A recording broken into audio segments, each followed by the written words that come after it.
حضرت عمر گئے گورنر صاحب کے مقرر کرنے کے بعد 2-4-5 مہینے کے بعد جب حضرت سعید بن عامر کی گورنری کو تھوڑا وقت گزر گیا تو حضرت عمر کا طریقہ تھا، گورنروں کا پتہ کرتے تھے۔ آپ کا طریقہ یہ تھا کہ جس علاقے کا گورنر ہوتا ہے اس کی جامع مسجد میں سب لوگوں کو جمع کرتے اور پھر گورنر کو بھی بلاتے، تو کہتے کوئی شکایت ہے گورنر کی تو بتاؤ۔ مسجد میں جمع کیا، لوگ اکٹھے ہو گئے۔ حضرت فاروق اعظم رضی اللہ تعالیٰ عنہ نے فرمایا گورنر کی کوئی شکایت ہے تو بتاؤ۔ تو صوبے کے لوگ کہنے لگے 4 شکایتیں ہیں گورنر صاحب کی۔ سننا ذرا دل کھول کے، 4 شکایات۔ کون سی؟ کہ پہلی شکایت یہ ہے کہ جب یہ نئے نئے آئے تھے تو فجر کے بعد مسجد میں بیٹھ جاتے تھے، جس کا دل کرتا تھا مل لے۔ اب یہ فجر پڑھ کے گھر چلے جاتے ہیں اور اشراق چاشت کے وقت 8-9 بجے آتے ہیں۔ دوسری شکایت یہ ہے کہ یہ پہلے رات کو بھی ملتے تھے، اب صرف دن کو ملتے ہیں، رات کو نہیں ملتے۔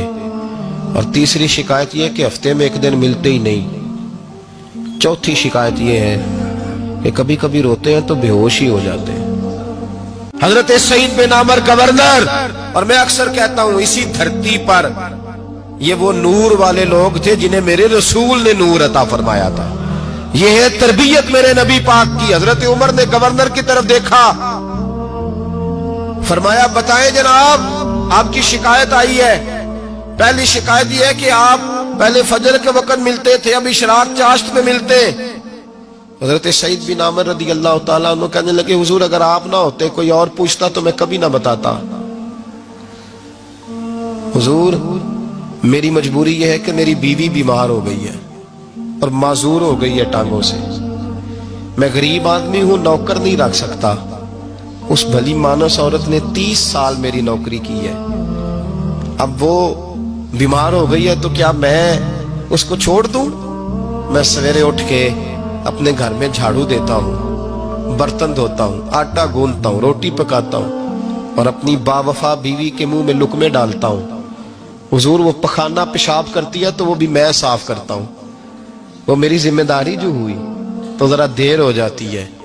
بس پہلے سوال کا جواب آیا تو لوگ کہتے ہیں ہمارے جسم کے رونگٹے کھڑے ہو گئے۔ پھر کہا آپ کی دوسری شکایت یہ ہے کہ آپ ہفتے میں ایک دن ملتے نہیں۔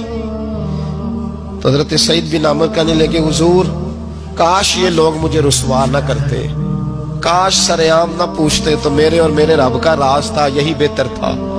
فرمایا کہہ چکا ہوں نا غریب ہوں، جوڑا ایک ہی ہے میرے پاس، ٹھنڈ کا موسم ہے تو ہفتے میں ایک دن کپڑے دھو کے خشک ہونے کو ڈال کے بیوی کے کپڑے پہن کے بیٹھا رہتا ہوں، اور ذرا شام ہو جاتی ہے باہر آنے میں تو کیا کروں، نہیں آ پاتا۔ کہا تیری تیسری شکایت یہ ہے کہ تو رات کو نہیں ملتا، صرف دن کو ملتا ہے۔ حضرت عمر کہتے ہیں اپنی سفید داڑھی جناب سعید بن عامر نے زور سے پکڑ لی، کہنے لگے عمر یار ادھر دیکھنا ہے کوئی بال کالا، سفید نہیں ہو گئے سارے؟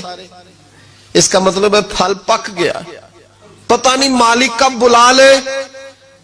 گناہوں کی لسٹ بڑی لمبی ہے، مصلی پہ بیٹھ کے مالک کو مناتا رہتا ہوں، اس کو کہتا ہوں یہاں پردے رکھے ہیں تو وہاں بھی میرے پردے رکھنا۔ میں ساری رات دن میں نے رکھا ہوا ہے مخلوق کے لیے، رات رب کے لیے رکھی ہے، عمر کیا کروں، وہاں بھی تو جانا ہے نا، نہیں مل پاتا۔ حضرت عمر کی آنکھیں آنسوؤں سے بھر گئیں۔ فرمایا چل چوتھی بات بتا۔ کبھی کبھی بے ہوش کیوں ہو جاتا ہے روتے روتے؟ تو پھر رونے لگے، کہنے لگے حضور میں نے 40 سال کی عمر میں کلمہ پڑھا ہے، جب 40 سال کے گناہ یاد آتے ہیں تو پھر مجھ سے صبر نہیں ہوتا، اور سوچتا ہوں اگر ایک گناہ کا پتہ تے سارا ہے نا سردار نو کیتیاں دا، من آنم کے من دانم، پتہ تے سارا ہے سردار نو کیتیاں دا، اور جب 40 سال کی خطائیں یاد آتی ہیں تو رو پڑتا ہوں اور سوچتا ہوں اگر مالک نے کھڑا کر کے پوچھا تو جواب کیا دوں گا؟ عمر میرے لیے دعا کر، رب میری 40 سال کی خطائیں بخش دے۔ حضرت عمر رونے لگے۔ جناب سعید بن عامر کہنے لگے بڑی باتیں ہو گئیں، میرے بڑے پردے کھل گئے، چل اب میری سزا کا اعلان کر میں جاؤں۔ عمر اب بتا، میں نے جواب دے دیا، اب شکایات پر سزا کا اعلان کرنا میں جاؤں؟ تو حضرت عمر نے ہاتھ اٹھائے کہا اے اللہ